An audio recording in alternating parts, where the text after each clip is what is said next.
Hello and welcome to Cadence Design Systems Fidelity Tutorial Tuesday, where we show you how to use a feature or demonstrate a technique in just a few minutes.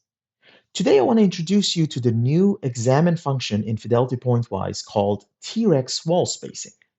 So in an earlier video, which is linked in the description, we showed you how, starting with Fidelity Pointwise 2025.1 release, you can adapt T-Rex wall spacing using source shapes or point source clouds.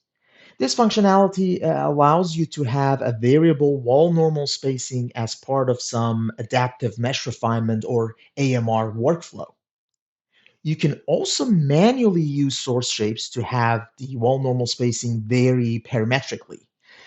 This means the wall normal spacing would no longer be constant over an entire T-Rex boundary condition set, which will allow you to achieve a variable T-Rex wall spacing across the wall boundaries of the volume mesh. Now, starting in Fidelity Pointwise 2026.1, you can use the T-Rex wall spacing examine function, well, you guessed it, to examine the T-Rex wall spacing for a block.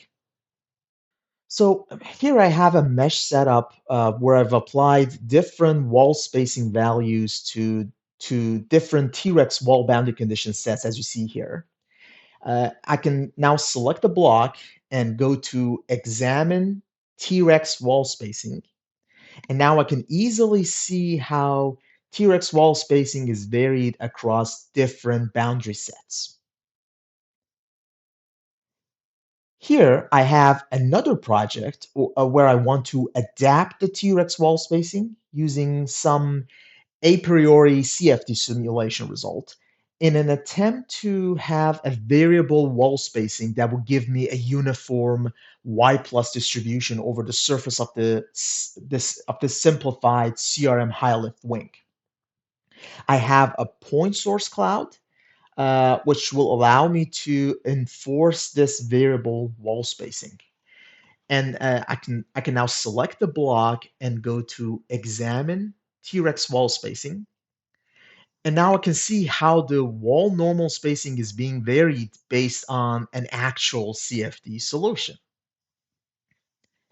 And finally, here's a simple block where I have a box source shape to parametrically vary the wall spacing across the boundary at the bottom. I want to point out that I don't even need to initialize this block.